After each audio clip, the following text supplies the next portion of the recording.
Digital and online payments are the new normal for shoppers in Europe. But another method of payment is being considered the digital euro. Do we really need it? How much will it cost? And what's the point? It is already raising these questions among lawmakers and bankers. That is under the lens on eu-decoded this week. Between 2019 and 2022, cash fell from 72% to 59% as a total share of payments. By contrast, total electronic money transactions leapt from 4.6 billion to 8.4 billion. The European Central Bank's planned digital euro would be available on a rechargeable card, a digital wallet or a mobile app. A digital euro account could be set up at a bank, a post office or an online platform. But would people really use it? J'utilise le paiement digital parce que c'est plus facile, j'ai pas besoin de me balader avec du cash.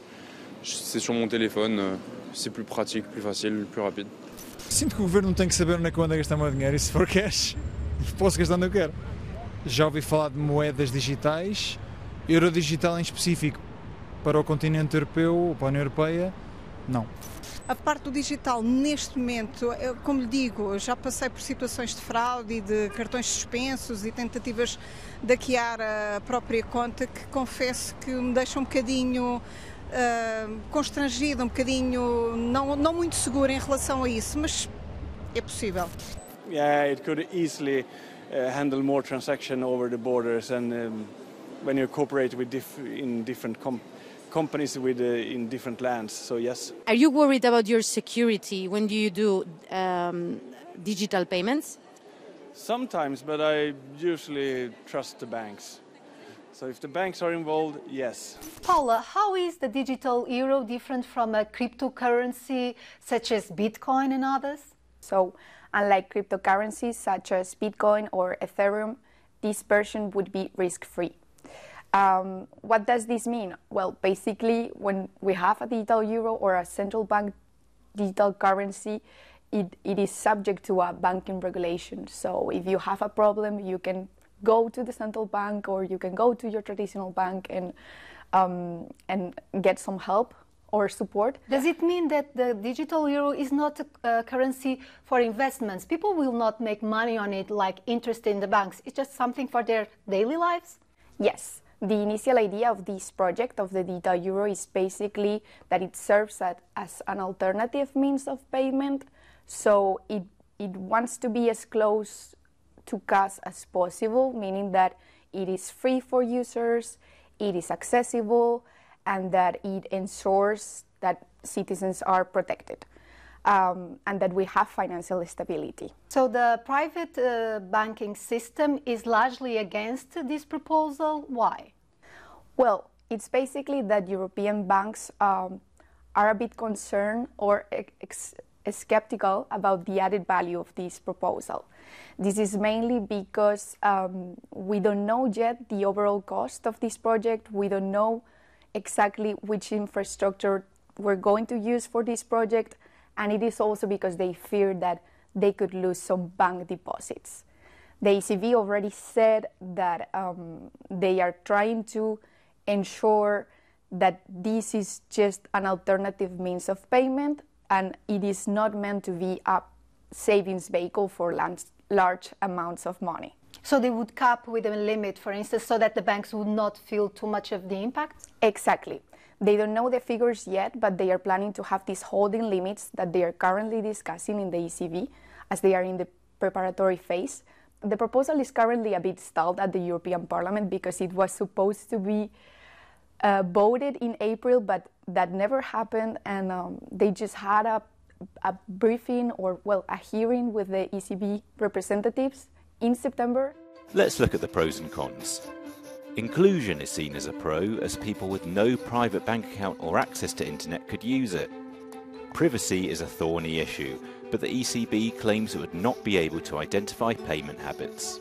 Fraud and money laundering could be harder to detect if untraceable. If too successful, banks might lose deposits and no longer be able to lend. With us at the European Parliament is Damian Boeselager, the Vice Chair of the Committee for Economic and Monetary Affairs. Many people are skeptical about the idea of a digital euro. Do you think it's worth doing? I find it super exciting. It is a great innovation to think about. More and more people are using digital means of payment for any sorts of things, and we're currently very reliant on, for example, Apple Pay and so on, which uses credit card payment providers to be able to pay. Does the EU need to reduce its dependency on Visa, MasterCard, for example? You can always use your credit card. It's completely fine. Nobody's going to take that away from you. But I think it should be possible to have something similar to handing over a cash note to also do that on the digital level. And the digital wallet together with the digital euro would allow for that without any form of transaction going outside to a private sector entity, but just basically via public sector entities. And I think both is fine. You should just be able to choose. And what privacy controls is the European Parliament trying to secure for the digital euro?